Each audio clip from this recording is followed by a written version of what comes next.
Business Book Summaries. Hello. Hello. Let's explore The Art of War by Sun Tzu from a fresh perspective.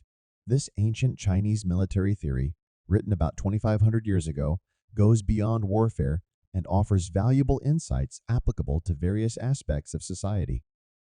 Businesses, management, interpersonal relationships, and even military academies like West Point recognize the wisdom within this book. Konosuke Matsushita, the former president of Panasonic in Japan, integrated its principles into his corporate culture. The book emphasizes winning with strength rather than overcoming strength with weakness.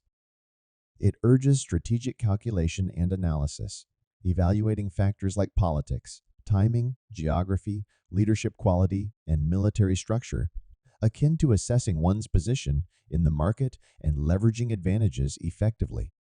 The Art of War also stresses the importance of waiting as a strategy. It suggests acting only when in an absolute advantage, encouraging a sense of reverence for decisions and promoting non-fighting approaches to secure victory. In essence, this ancient text guides us to win through strength, strategic thinking, and mindful action. Let's delve into these concepts in more detail.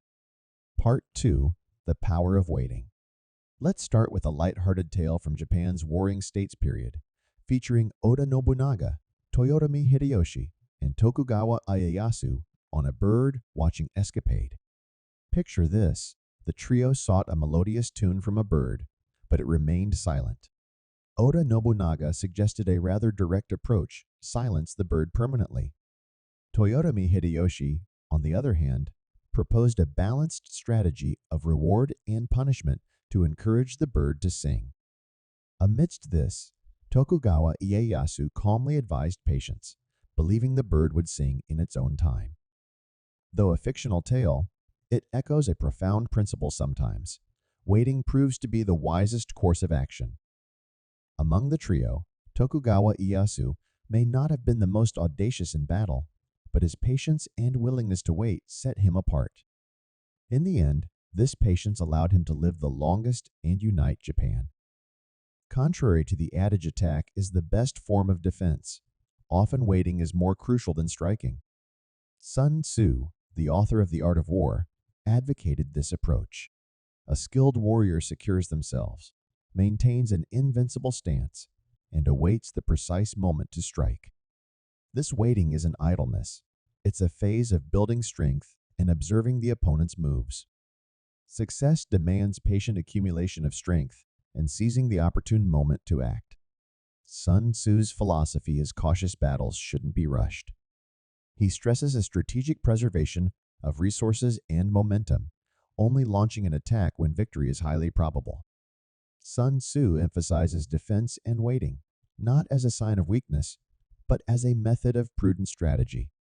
By amassing strength and waiting for the right moment, one can overpower the enemy swiftly, achieving victory with minimum conflict. In the grand scheme, victory is a means, not an end. The purpose of war lies in subduing the enemy and establishing stability. Winning individual battles holds little value. The real triumph lies in using overwhelming strength to quell the enemy's will to fight, ultimately achieving a lasting victory. In essence, defense and waiting, when coupled with strategic action, possess immeasurable value. They pave the way for the shrewdest forms of warfare, where patience and wisdom outshine haste and aggression. Part 3. Embracing Failure with Sun Tzu. Sun Tzu, the ancient Chinese military strategist, offers a unique perspective. When venturing into anything, consider failure first. In contrast to our usual optimism, where we envision success and plan around it, Sun Tzu suggests beginning with contemplating potential failure. The Art of War unfolds with this in mind. Sun Tzu, if starting a task, first ponders what would happen if it fails. All strategic thinking, analysis, and decision-making then revolve around avoiding failure, ensuring an unassailable position before aiming for success. This approach is evident in the book's structure. The initial chapters delve into risk assessment and calculating costs and resources, all based on the premise of possible failure. Sun Tzu, being pragmatic, stressed the high cost of war, emphasizing the need to weigh the worthiness of a battle, even if victory seems possible. Operating a company is akin to waging war. You need to think in terms of failure. Successful entrepreneurs often adopt a failure-prefaced thinking style. They perceive everything as risky, prompting them to devise strategies to mitigate risks effectively, eventually excelling in various domains. Conversely, a success-prefaced thinker sees opportunities everywhere, but this can lead to a lack of progress due to fear of missing out on these perceived golden chances. Sun Tzu advocates understanding the harm or risks involved before assessing potential benefits. This approach applies to modern entrepreneurship. Prioritize avoiding harm over seeking immediate profits, as protecting your venture is paramount. Sun Tzu doesn't argue for one thinking style over the other. Instead, he underscores the importance of thorough risk assessment and cautious action in both war and business. Additionally, Sun Tzu encourages a deeper understanding of failure, urging individuals to acknowledge defeat and measure the strength disparity between oneself and the opponent. Admitting defeat is vital for strategic planning, ensuring that persistent struggle against a stronger force doesn't result in complete loss. In essence, Sun Tzu's wisdom extends beyond winning battles. It involves accepting failure as a possibility, preparing for it, and learning from it.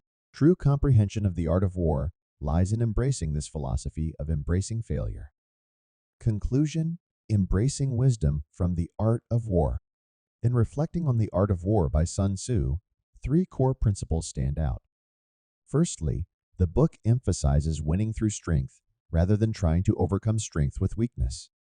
It instills in us a sense of reverence for our decisions, urging us to act only when we hold an unquestionable advantage. Secondly, Sun Tzu places significant value on patience and waiting.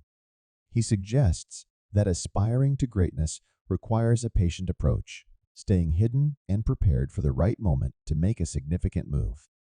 Lastly, the concept of embracing failure as a premise permeates the book.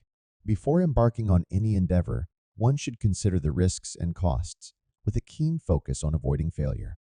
This approach leads to a peaceful acceptance of failure when it occurs. Fundamentally, Sun Tzu's teachings underscore the importance of mastering the basics, self-management, and preparedness for opportune moments. When the time is right, a decisive move can lead to a swift and total victory, ensuring success is achieved before engaging in the battle. Consider subscribing to Business Books Summarize, and I highly recommend reading the original book for a deeper understanding.